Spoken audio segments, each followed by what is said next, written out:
Hello students, I am Professor Chirag Suthar. Today I will teach you your subject Water Supply and Sanitary Engineering in chapter number 2. The chapter name is Quantity and Quality of Water. તો સૌ પ્રથમ આપણે વાત કરીએ કે પાણીની ગુણવત્તા અને પાણીનો પુરવઠો. તો પાણીનો પુરવઠો અને પાણીની ગુણવત્તા. પુરવઠો અને ગુણવત્તા આ બે શબ્દો અલગ અલગ છે. કઈ રીતે? તો ગુણવત્તા એટલે કે પાણી કેટલા પ્રમાણમાં તમારે જોઈએ છે એ વસ્તુ આપણે પુરવઠામાં જોઈશું. કયા કયા, ફોર એક્ઝામ્પલ તે આપણે ડોમેસ્ટિક રીતે યુઝ હોતો, પછી ફાર્મિંગ એટલે કે ખેતી માટે પાણીની જરૂર હોય, કે પછી ઇન્ડસ્ટ્રીયલ એરિયા માટે પાણીની જરૂર હોય. અને ક્વોલિટીમાં આપણે આ વસ્તુ જોતા હોઈએ છીએ. ઘણી વખત આપણે એવું જોતા હોઈએ છીએ કે પાણી અશુદ્ધ હોય તો એને શુદ્ધ કરીને પણ યુઝ કરી શકાય છે. તો આ બધી વસ્તુઓ આપણે આ ચેપ્ટરની અંદર જોઈશું, ભણીશું. તો સૌપ્રથમ ઇન્ટ્રોડક્શન. તો ઇન્ટ્રોડક્શનની અંદર આપણે વાત કરીએ તો કોઈપણ નગર કે શહેર માટે પાણી પુરવઠા માટે એક પ્લાનિંગ કરવામાં આવે છે એન્જિનિયર દ્વારા, કે કેટલા માણસો અથવા તો ઇન્ડસ્ટ્રી હોય તો કઈ રીતના, એટલે કે કેટલા લીટરમાં પાણી તમારે જોઈએ છે. અને જે રીતે કે કોઈ ટાઉન બનતું હોય, એટલે કે ટાઉન પ્લાનિંગ હોય તો એ માટે કેટલા માણસો માટેનું, એટલે કે કેટલા ઘર છે એ પ્રમાણે આપણે પ્લાનિંગ કરતા હોઈએ છીએ. તો સૌપ્રથમ આપણે આની અંદર પ્લાનિંગ વિશેની માહિતી મેળવવાની હોય છે. કોઈપણ જગ્યાએ પાણી આપણને આવશ્યક હોય અથવા તો લઈ જવું હોય, લાવવું હોય તો કેટલા, શા માટે અને કેટલું પાણી આપણે જોઈએ છે એ જરૂરી છે સમજવું. પછી એ પાણીને કેટલા માણસો યુઝ કરીએ છીએ એ પણ એ વસ્તુ અંદર સમાવેશ થાય છે. હવે પાણી પુરવઠાને પ્રાપ્ત થતાં પાણીની ગુણવત્તા. જ્યારે આપણે પાણી તો લેશું બરાબર, પણ એ પાણી ચોખ્ખું છે કે કેવું છે. જે રીતે કે આપણે પીએચ જાણીએ છીએ કે પીવા લાયક પાણી પીએચ કેટલી હોય છે, 7 અરાઉન્ડ આપણે હોય તો એ પીવા લાયક પાણી હોય છે. તો પાણીના પણ પ્રકાર છે, કઠણ પાણી અને એટલે કે હાર્ડ અને સોફ્ટ. બીજી ભાષામાં કહીએ તો એસિડ અને બેઝ, જે તમે લોકો જાણો જ છો. તો હવે આ જે પાણી આપણે લઈએ છીએ એમાંથી શુદ્ધ પાણી કેટલું છે અને અશુદ્ધ પાણી કેટલું છે એને પણ અલગ અલગ ડિવાઈડ કરવું પડશે. પ્લસ જેટલું પાણી આપણે વેસ્ટ એટલે કે ડ્રેનેજ દ્વારા, ગટર દ્વારા વહી જાય છે એનું પણ કેલ્ક્યુલેશન કરવામાં આવતું હોય છે. હવે આગળ વાત કરીએ તો હવે ઇન્ટ્રોડક્શન પછી આવશે આપણું types of demand of water. ઇન્ટ્રોડક્શનની જેમ હવે આગળ આ જોઈએ, એટલે કે પાણીના વપરાશના પ્રકાર. પાણી કેટલા રીતે આપણે ઉપયોગ કરીએ છીએ આપણને એટલી તો ખબર છે કે જો ઘરમાં થતો, એટલે કે ડોમેસ્ટિક રીતે તો આપણે ઉપયોગ કરીએ જ છીએ. અને બીજી વસ્તુ કે ઇન્ડસ્ટ્રીયલ એરિયા માટે, બરાબર, આ તો નોર્મલી આપણને બધાને ખબર જ હશે. પણ આપણે આની અંદર જોઈએ કઈ રીતે ઉપયોગ થતો હોય છે પાણીનો. તો સૌપ્રથમ પાણી પુરવઠાની યોજનામાં કરતાં પહેલાં રોજિંદી જીવનમાં આપણે કેટલું પાણી ઉપયોગ કરીએ છીએ, એટલે વર્ષમાં લઈ લો, મહિનામાં લઈ લો, અઠવાડિયામાં લઈ લો, એ પ્રમાણેનું કેલ્ક્યુલેશન કરવામાં આવે છે. એ પરથી આપણને પાણીની કેપેસિટી, એટલે કે પાણી કેટલું આપણે યુઝ કરીએ છીએ અથવા તો કરવાના છીએ એની કેપેસિટી નક્કી કરવામાં આવે છે. વાસ્તવિક રીતે પાણીનો ઉપયોગ નક્કી કરવામાં પૂર્ણ રીતે શક્ય નથી વાસ્તવિક રીતે, પણ આપણે એપ્રોક્સિમેટ અલગ અલગ ઇક્વેશન દ્વારા અથવા તો ધારણા દ્વારા, ફોર્મ્યુલા દ્વારા એનું એપ્રોક્સિમેટ આપણે લીટર કાં તો જે પણ હોય એમાં આપણે તારણ લાવીએ છીએ. તો સૌપ્રથમ આપણે જોઈશું કે ડોમેસ્ટિક ડિમાન્ડ, જે આપણને ખબર જ છે, first number. Second number is commercial and industry demand. Third number fire demand અથવા તો fire control demand. Fourth number public uses અથવા તો પબ્લિક પ્લેસીસ. અને 5 નંબર અધર વેસ્ટ. ઓકે, તો આપણે આ રીતે ઘણા બધા પ્રકારે પાણીનો ઉપયોગ કરતા હોઈએ છીએ, પણ આપણને ડોમેસ્ટિક અને ઇન્ડસ્ટ્રીયલ વિશે આપણને ખબર છે. હવે ફાયર, પબ્લિક આ જે છે એ આપણે રોજબરોજની જિંદગીની અંદર જોયા તો છે જ, પણ આપણે એને ખબર નથી કે કઈ જગ્યાએ કઈ વસ્તુ કાઉન્ટ થતી હોય છે. તો સૌ પ્રથમ આપણે ડોમેસ્ટિક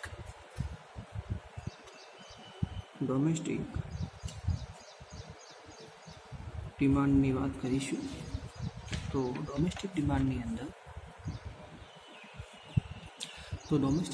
અંદર એટલે કે ઘરગથ્થુ વપરાશની અંદર પાણીનો ઉપયોગ આપણે પીવા માટે, નહાવા માટે, કપડાં ધોવા માટે, રસોઈ કરવા માટે આવી રીતે ઘણી બધી રીતે ઉપયોગ કરતા હોઈએ છીએ. પણ એની અંદર સામાન્ય રીતે વાત કરીએ તો સામાન્ય રીતે પાણીનો ઘરગથ્થુ ઉપયોગ નીતિ અમુક કારણો બાબતો ઉપર આધાર રાખતા હોઈએ છે. તો લોકોની વ્યક્તિગત આદત કે પાણી કેટલું વાપરે છે, કેમ કે આમાં એક રીતે જોવા જઈએ તો વ્યક્તિ દીઠ એને 135 લીટર પર ડે, એટલે એક માણસ એક દિવસનું 135 લીટર પર ડે પાણી યુઝ કરતો હોય, એટલે કે આટલી જરૂર પડતી હોય છે એક માણસને રોજિંદી જિંદગીની અંદર. પણ હવે ડિપેન્ડ કરે છે કે માણસ એટલે કે જે પણ પર્સન છે પાણી કેટલું યુઝ કરે છે. તો એ પ્રમાણે વાત કરીએ તો સૌપ્રથમ છે લોકોની વ્યક્તિગત આદત, તો પાણી કઈ રીતે લોકો યુઝ કરે છે. સેકન્ડ નંબર છે સોશિયલ સ્ટેટસ, એટલે કે સામાજિક દરજ્જો, માણસનો સામાજિક દરજ્જો.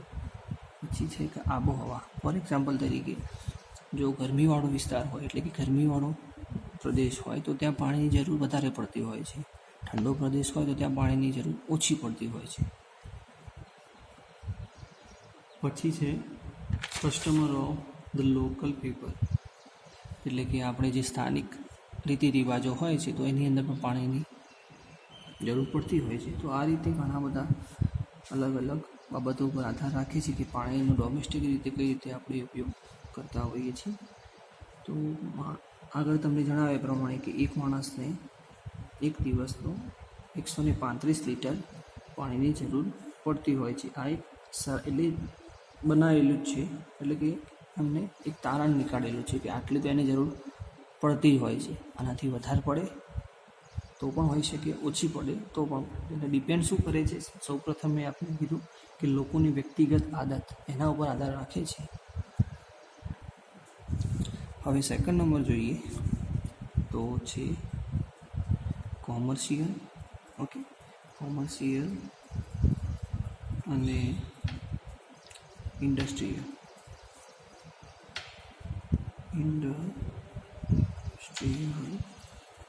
ડિમાન્ડ. ઓકે, તો કોમર્શિયલ અને ઇન્ડસ્ટ્રીયલ એને જોઈએ તો કોમર્શિયલ એટલે શું? કોમર્શિયલ એટલે કે કોઈ ઓફિસ હોય, હોટલ હોય, પબ્લિક પ્લેસ હોય તો એની અંદર પાણીની જરૂર પડતી હોય છે પીવા માટે, પછી અલગ અલગ યુઝ માટે પાણીની જરૂર પડતી જ હોઈએ છીએ, આપણે બધા જાણીએ છીએ. અને ઇન્ડસ્ટ્રીયલની અંદર પણ પાણીની જરૂર પડતી હોય છે. તો કહેવામાં એવું આવે છે કે ટોટલ 100%ની અંદર 100% પાણીમાંથી 1/4 ઓર 1/3 જેટલું પાણી આપણે કોમર્શિયલ અને ઇન્ડસ્ટ્રીયલ ડિમાન્ડ માટે આપતા હોઈએ છીએ, કેલ્ક્યુલેટ કરતા હોઈએ છીએ. એટલે કે ટોટલ 100% જેટલું પાણી છે એની અંદરથી આપણે આટલું પાણી ઇન્ડસ્ટ્રીયલ અને કોમર્શિયલ પ્લેસીસમાં યુઝ કરતા હોઈએ છીએ. બાકી આ પ્રકારના વપરાશનો આધાર શહેરની રચના, ધંધાકીય વિકાસ અને જનતા અને વિસ્તાર વિકાસના ઉપર આધાર રાખે છે. એટલે કે ડિપેન્ડ કરે છે કે તમારી સિટી કેવી છે, પછી ઇન્ડસ્ટ્રીયલ એરિયા કેવો છે. કેમ કે જો મેગા સિટી હોય તો એમાં પબ્લિકની અવરજવર વધારે હશે. ઓકે, તો એ માટે કોમર્શિયલમાં પણ વધારે પાણી વપરાશ થશે. પછી ઇન્ડસ્ટ્રીયલ, કોઈ મોટા પાયે ઇન્ડસ્ટ્રી હોય તમારી, કાં તો ઇન્ડસ્ટ્રીયલ એરિયા હોય તો એની અંદર પણ વધારે પાણીની જરૂર પડતી હોય છે. એટલે ડિપેન્ડ કરે છે કે તમે કઈ જગ્યાની વાત કરી રહ્યા છો. હવે આગળ જોઈએ તો ફાયર ડિમાન્ડ અથવા તો fire fighting demand. Okay, fire fighting demand એટલે કે અગ્નિશામક જ્યારે આગ લાગી હોય તો આગને ઓલવવા માટે આપણે શું કરતા હોઈએ છીએ? પાણીનો છંટકાવ કરતા હોઈએ છીએ. તો એ માટે કેટલું પાણી જોઈએ છે? તમે ઘણી વખતે ઘણી જગ્યાએ ન્યૂઝમાં પણ જોયું હશે કે આ જગ્યાએ આગ લાગવાથી ઘણા બધા લોકો અથવા તો ઘણા બધા વ્હીકલને નુકસાન થયું હશે. તો એ માટે વધારે પ્રમાણમાં પાણીની જરૂર પડતી હોય છે, કેમ કે જે તે જગ્યાએ પાણી અવેલેબલ હોય એવું હોતું નથી. તો એ માટે અલગથી આપણે ટેન્કર દ્વારા અથવા તો અમુક પ્લેસીસ ઉપર કનેક્શન આપેલા હોય છે પાણીના, તો એ દ્વારા પણ આપણે પાણી ત્યાંથી ઉપયોગ કરી શકીએ છીએ. અથવા તો તમે કોઈ જગ્યાએ જોયું હોય તો રોડની સાઈડમાં ઓકે એક આ રીતનો પાર્ટ્સ જોવા મળ્યો છે તમને. ઓકે, તો આ શું હોય છે કે જ્યારે કોઈ જગ્યાએ આગ લાગી હોય તો એક જાતનું તમારે પાણી સપ્લાય માટેની જ સિસ્ટમ છે. તો આગ લાગી હોય તો તમે અહીં પાઇપ ફિટિંગ કરી અને જે તે જગ્યાએ પાણી તમે લઈ જઈ શકો. તો એ માટે ફૂટપાથની બાજુમાં આવી એક પાણી સપ્લાયની વ્યવસ્થા કરેલી હોય છે. તો સામાન્ય રીતે ગીચ વસ્તી ધરાવતા અથવા તો ઔદ્યોગિક માટે કારખાનાઓ માટે આગ લાગવાના ચાન્સીસ વધારે હોય છે. ઘણી વખત બેદરકારીના કારણે પણ આગ લાગતી હોય છે, અથવા તો ઘણી જગ્યાએ અમુકમાં ઇરાદાપૂર્વક પણ આગ લગાડવામાં આવતી હોય છે. એટલે કે ડિપેન્ડ કરે છે કઈ જગ્યા ઉપર કઈ રીતે આગ લાગી અને કેટલા પ્રમાણમાં છે. તો એ પ્રમાણે એ રીતની પાણીની જરૂરિયાત ઊભી થતી હોય છે. હવે એક ફોર્મ્યુલા આપણને અહીં જોઈશું જેનું નામ છે national board of fire underwriters formula. Okay, તો એને આપણે જોઈએ Q = 4637 √P 1 - 0.01 √P. ઓકે, આ ફોર્મ્યુલા છે national board of fire underwriters formula. આ એનું નામ છે. એમાં ક્યુની જગ્યાએ એટલે કે ક્યુને આપણે શું કહીશું? પાણીનો જથ્થો. ઓકે, સામા લીટર પર મિનિટ. અને એટલે કે ક્યુ આપણને શું મળશે? પાણીનો જથ્થો મળશે લીટર પર મિનિટની અંદર. અને પી શું છે? પોપ્યુલેશન. ઓકે, તમારી પાસે પી હોય તો આપણને શું મળી શકે છે? ક્યુ મળી શકે છે. પોપ્યુલેશન ખબર હોય તો આપણે Q = 4637 √P 1 - 0.01 √P. પીની વેલ્યુ મૂકતા પોપ્યુલેશન જે પણ હોય એની વેલ્યુ મૂકતા આપણને ક્યુ મળશે. અને ક્યુ શું છે કે પાણીની કેટલી જરૂરિયાત છે લીટર પર મિનિટમાં. ઓકે, હવે સેકન્ડ નંબર છે કુચલિનનું સૂત્ર એટલે કે કુચલિનનું ઇક્વેશન. એમાં પણ Q = 3182 √P 31082 √P. જેની અંદર વાત કરી કે Q શું છે કે પાણીનો જથ્થો લીટર પર મિનિટમાં અને P = population. Okay, third one જોઈએ. ઇક્વેશન છે આપણું ફેમિનનું સૂત્ર એટલે કે ફેમિનનું ઇક્વેશન છે. એની અંદર 1136 બ્રેકેટની અંદર P/5 + 10. ઓકે, આ એનું ઇક્વેશન છે. અને એમાં પીની વેલ્યુ શું છે? પોપ્યુલેશન. હવે નેક્સ્ટ લાસ્ટ ઇક્વેશન બૂસ્ટરનું ઇક્વેશન. તો Q = 5663 √P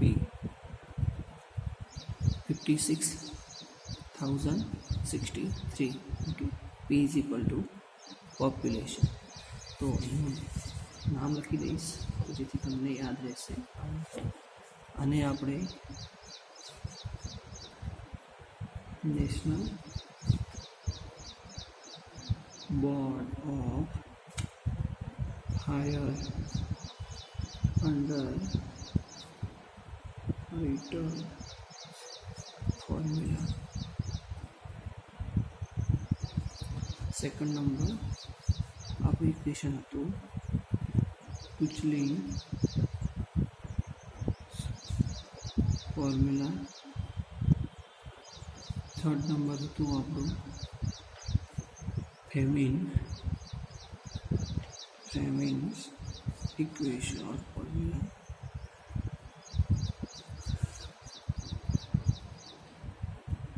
ઓકે, હા લઈ લો. આ બંને ઇક્વેશન સેમ જ છે, અહીં લખવામાં થોડી મિસ્ટેક થઈ છે. સેકન્ડ નંબરનું ઇક્વેશન આપણું આર રહેશે, થર્ડ નંબર આર રહેશે, અને ફોર્થ નંબર લુસ્ટન્સ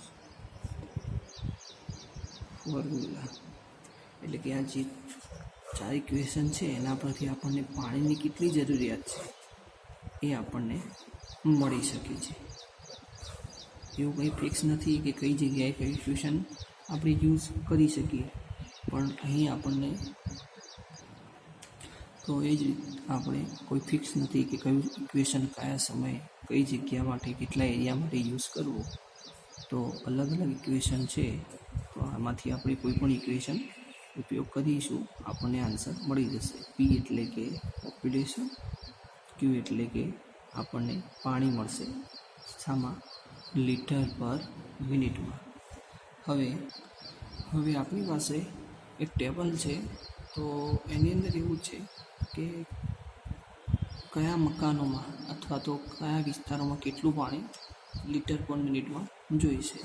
તો ફર્સ્ટ નંબર, જેની હાઇટ ઓછી હોય, ઓછી હાઇટવાળા મકાન હોય તો ત્યાં કેટલા પાણીની જરૂર પડશે?